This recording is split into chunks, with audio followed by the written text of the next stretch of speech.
తెలంగాణలో పలు జిల్లాలకైతే rain alert సూచిస్తుంది వాతావరణ శాఖ. పలు ప్రాంతాల్లో కూడా భారీ వర్షాలు కురిసే అవకాశం ఉందంటూ కూడా హెచ్చరికలు జారీ చేసింది. సో ఇప్పటికే అక్కడక్కడ వర్షాలు పడటంతో కూడా ప్రజలంతా అప్రమత్తంగా ఉండాలి. ముఖ్యంగా రైతులు ఎవరైతే ఉన్నారో సో వారి పంటలకి సంబంధించి కూడా ముందస్తు జాగ్రత్తలు తీసుకోవాలంటూ కూడా అధికారులు సూచిస్తున్నారు. సో ఏదైతే పలు జిల్లాల్లో మోస్తారు వర్షాలు కురిసే అవకాశం ఉందంటూ వాతావరణ శాఖ హెచ్చరికలు జారీ చేసింది. ప్రధానంగా 7 జిల్లాలకు కూడా అలర్ట్ జారీ చేసింది వాతావరణ శాఖ. 7 జిల్లాలు చూసుకున్నట్టయితే కామారెడ్డి, మెదక్, సంగారెడ్డి, భద్రాద్రి కొత్తగూడెం, సూర్యాపేట, ఖమ్మం, నల్గొండ జిల్లాల్లో కూడా మోస్తారు వర్షం కురిసే అవకాశం ఉందంటూ కూడా చెప్పింది. అలాగే పశ్చిమ దిక్కు నుంచి కూడా తేమ గాలులు అయితే వీస్తున్నాయి. సో ఈ నేపథ్యంలో ఎండల తీవ్రతతో కూడా క్యూములోనింబస్ మేఘాలైతే ఏర్పడే అవకాశం ఉందంటూ కూడా ఇప్పటికే వాతావరణ శాఖ అయితే హెచ్చరికలు జారీ చేసింది. సో ఈ నేపథ్యంలో ప్రధానంగా 7 జిల్లాల్లో కూడా ప్రజలైతే అప్రమత్తంగా ఉండాలంటూ కూడా వాతావరణ శాఖ అధికారులు అయితే సూచిస్తున్నారు. సో ఎవరైతే పంటలు ఆరబోసి ఉంటారో వారందరూ కూడా ముందుగానే అప్రమత్తం అయ్యి తమ పంటలు సేఫ్గా పెట్టుకోవాలంటూ కూడా రైతులకు కూడా కొన్ని సూచనలు అయితే చేస్తున్నారు. సో ఏదైతే మేఘావృతం కావడంతో కూడా ఒక్కసారిగా భారీ వర్షాలు కురిసే అవకాశం ఉందంటూ కూడా అక్కడక్కడ వాతావరణ శాఖ అయితే ఇప్పటికే హెచ్చరికలు జారీ చేసింది. సో అలాగే పలు ప్రాంతాల్లో కూడా కొన్ని అలర్ట్స్ అయితే జారీ చేస్తున్నారు.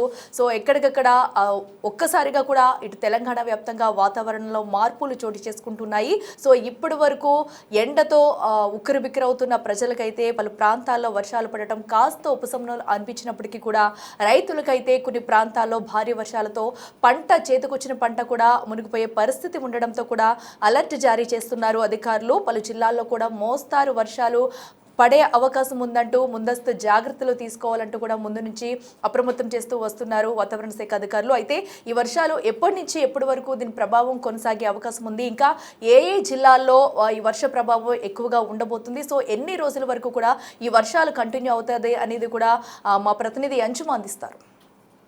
తెలంగాణ రాష్ట్ర వ్యాప్తంగా వాతావరణం ఏ విధంగా ఉండబోతుంది, వర్ష సూచన ఏమైనా ఉందా, ఎండల తీవ్రత ఎలా ఉండే అవకాశం ఉంది ఏంటి అనేది తెలుసుకుందాము. మనతో పాటు వాతావరణ శాఖ అధికారి శ్రీనివాస్ గారు ఉన్నారు.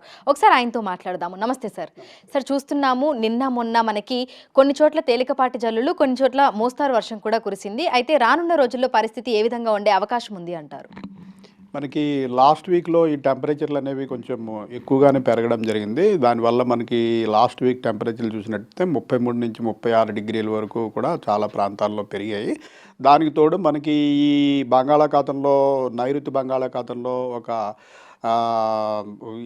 అల్పపీడన ప్రాంతం ఉండి దీనివల్ల కూడా మనకి తేమగాళ్ళు ప్రవేశించడము, అలాగే తెలంగాణకు ఆనుకుని మరొక ద్రోణి ఉండడము, వీటి వల్ల ఈ టెంపరేచరు మాయిశ్చరు ఉన్నప్పుడు మనకి ఈ క్యూములోనింబస్ మేఘాల తాకిడి వల్ల సాయంత్రం సమయంలో మనకి ఈ ఉరుములు మెరుపులు జల్లులు పడే అవకాశం ఉంటుంది.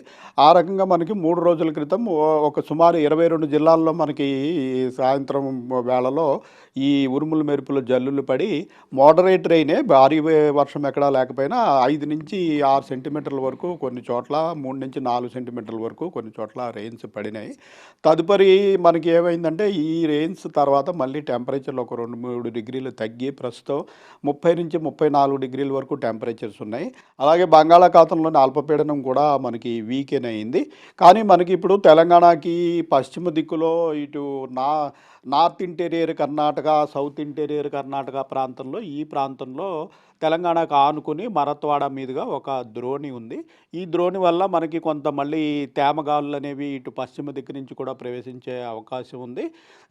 మన టెంపరేచర్లు కూడా ప్రస్తుతం 33 నుంచి 34 వరకు ఉన్నాయి. కాబట్టి ఈ భారీ స్థాయిలో ఏమీ మనకి యాక్టివిటీ ఉండకపోయినా కొద్దిగా ఈ తేమ అలాగే వేడిమి వల్ల అక్కడక్కడ కొద్దిపాటి ఉరుములు మెరుపులు జల్లులు పడే అవకాశం ఈరోజు కూడా ఉన్నందున ఈరోజు ఒక 5-6 జిల్లాలు, ముఖ్యంగా మనకి ఈ పశ్చిమ దిక్కులో ఉన్న సంగారెడ్డి, మెదక్, కామారెడ్డి ప్రాంతంలోను, అలాగే మనకి ఇటువైపు తూర్పు దిక్కులో కూడా టెంపరేచర్లు ఎక్కువ ఉన్న భద్రాద్రి కొత్తగూడెము, ఖమ్మము, నల్గొండ, సూర్యాపేట ఈ ప్రాంతంలో కొద్దిపాటి జల్లులు ఈరోజు పడే అవకాశం ఉందని మనము వార్నింగ్ పెట్టడం జరిగింది. సో పగటిపూట ఉష్ణోగ్రతలు చూసుకుంటే ఏ విధంగా ఉన్నాయి సార్? హైదరాబాద్తో పాటు తెలంగాణ రాష్ట్ర వ్యాప్తంగా ఎక్కడెక్కడ అధికంగా మనకి గరిష్ట ఉష్ణోగ్రతలు అనేవి నమోదవుతున్నాయి?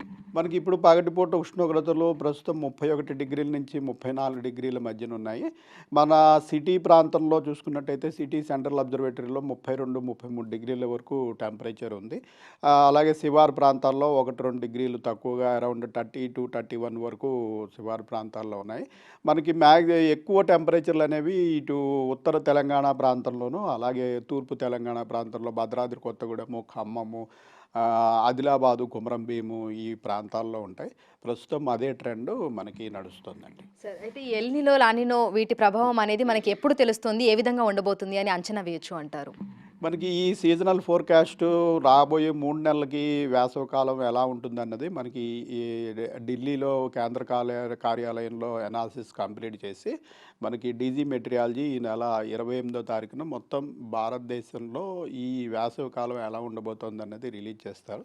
నెక్స్ట్ డే మార్చి 1వ తేదీన మనము హైదరాబాద్ మెట్ సెంటర్ నుంచి తెలంగాణ రాష్ట్రంలో రాగల వేసవికాలం ఎలా ఉంటుంది, ఎల్నినో ప్రభావం ఏమన్నా పుంజుకునే అవకాశం ఉందా, లానినో ప్రస్తుతం న్యూట్రల్ పొజిషన్లో ఉంది, న్యూట్రల్ పొజిషన్ నుంచి ఎల్నినో పాజిటివ్ అవుతుందా, లేకపోతే న్యూట్రలే కంటిన్యూ అవుతుందా, ఈ విషయాలన్నీ మనం అరౌండ్ 1 మార్చికి రిలీజ్ చేయడం జరుగుతుంది. సార్, సాధారణంగా ఈ సమయంలో గరిష్ట ఉష్ణోగ్రతలు ఎంతవరకు నమోదవుతూ ఉంటాయి? ప్రస్తుతం మనకి సాధారణ స్థితిలోనే ఉందా, లేదంటే ఎక్కువగా తక్కువగా ఏమైనా ఉన్నాయా? మనకి ప్రస్తుతం ఉన్న మ్యాక్సిమం టెంపరేచర్లు, మినిమం టెంపరేచర్లు రెండూ కూడా మనకి ఇంచుమించుగా సాధారణ స్థితిలోనే ఉన్నాయి. ఒక -0.5 +0.5 ±1 డిగ్రీ తప్పించి పెద్దగా వేరియేషన్ లేదండి. ఇప్పుడు నార్మల్ రేంజ్లోనే కొనసాగుతున్నాయి. సార్, సాధారణంగా ఒక సీజన్ నుంచి మరొక సీజన్లోకి మారేటప్పుడు మనకి అంటే వాతావరణంలో అనేక రకాల మార్పులు వస్తూ ఉంటాయి. సాధారణంగా ఈ షవర్స్ అనేవి కూడా మనం చూస్తూ ఉంటాము. అయితే ఈసారి వేసవికి ముందు మనం అనుకున్న రీతిలోనే వర్షాలు కురిశాయి అని అంటారా ఇప్పుడు? మనకి ఈ టెంపరేచర్లు అనేవి ఎప్పుడైతే 35 డిగ్రీలు దాటి వెళ్తాయో, అలాగే దానికి తోడు మనకి ఏదైనా సినాప్టిక్ ఫీచర్ ఉండాలి. సినాప్టిక్ ఫీచర్ అంటే ఈ తేమగాల్ని మన భూభాగం వైపు నడిపించడానికి బంగాళాఖాతము, మనకి పశ్చిమ దిక్కులో అరేబియన్ సముద్రము, ఇటు తూర్పు దిక్కులో బంగాళాఖాతము బాగా సముద్రాలు ఉన్నాయి. అక్కడి నుంచే మనకి మాయిశ్చర్ సప్లై రావాలి. అటు నుంచి రావాలంటే మనకి ఏదైనా ఉపరితల వాతావరణంలో ఈ సైక్లోనిక్ సర్క్యులేషన్స్ అంటాము, అలాగే ఉపరితల ఆవర్తనాలు, ఇవి ఏంటంటే టెంపరేచర్ డిఫరెన్సెస్ మరొక ప్లేస్కి ఉన్న డిఫరెన్సెస్ వల్ల ఉపరితల వాతావరణంలో ఇటువంటి మార్పులు జరిగి ఈ సైక్లోనిక్ సర్క్యులేషన్ కానీ, ద్రోణి, ట్రఫ్ అంటాం, ఇవి కానీ ఏర్పడతాయి. అవి ఏర్పడినప్పుడు ఏమవుతుందంటే ఈ సముద్ర ప్రాంతం నుంచి గాలులు అనేటివి ఈ భూభాగం వైపు రావడము, తేమగాలు వచ్చినప్పుడు ఆల్రెడీ టెంపరేచర్ ఎక్కువ ఉన్నప్పుడు ఆ ప్రాంతంలో ఇలా సాయంత్రం వేళల్లో ఉరుములు, మెరుపులు, జల్లులు పట్టడం జరుగుతుంది. అటువంటి ఫినామినా మనకి మొన్న సఫిషియెంట్ టెంపరేచరు అలాగే తేమ లభ్యమైన సిచ్యుయేషన్ ఒక 2 రోజులు బాగా ఉండింది కాబట్టి ఆ 2 రోజులు మనకి విస్తృతంగా వర్షాలు పడినాయి. ఇప్పుడు కూడా మనకి ట్రఫ్ ఉంది కానీ మన టెంపరేచర్స్ అయితే అంత రేంజ్లో లేవు. 33, 34 డిగ్రీలకి మనకి ఇంత కన్వెక్షన్ ఈ తేమని పైకి లిఫ్ట్ చేసి క్యుములోనింబస్ ఫామ్ అయ్యే అంత ఉండవు. సో క్యుములోనింబస్ ఫామ్ అయినప్పటికీ చిన్నపాటి క్యుములోనింబస్ మేఘాలకు ఫామ్ అయితే కొద్దిపాటి జల్లులు పడతాయి తప్పించి మోడరేట్ రెయిన్కి below moderate rain or light rain అంతకు మించి పెద్దగా ఉండదు. రేపటి నుంచి ఏంటంటే పూర్తిగా ఇంకా ఒక రాగల 5-6 రోజుల వరకు కూడా మనం పొడి వాతావరణాన్ని ఎక్స్పెక్ట్ చేస్తున్నాం. Thank you sir, thank you so much. So ప్రస్తుతం చూసినట్లయితే కూడా పగటిపూట ఉష్ణోగ్రతలు 32 నుంచి 34 డిగ్రీల వరకు నమోదవుతున్నట్లుగా కూడా అధికారులు అయితే తెలుపుతున్నారు. అయితే మరత్వాడలో మనకి ఏదైతే ద్రోణి ప్రభావం ఉందో దాని ప్రభావం తెలంగాణ రాష్ట్రంలోని కొన్ని జిల్లాల మీద ఉండేటువంటి అవకాశం ఉన్న నేపథ్యంలో ఆయా జిల్లాలకు అలర్ట్స్ ఇచ్చినట్టుగా చెప్తున్నారు. తేలికపాటి నుంచి మోస్తారు వర్షాలు ఈ రోజు కురిసే అవకాశం ఉన్నట్లుగా కూడా అధికారులు అయితే తెలపడం జరిగింది.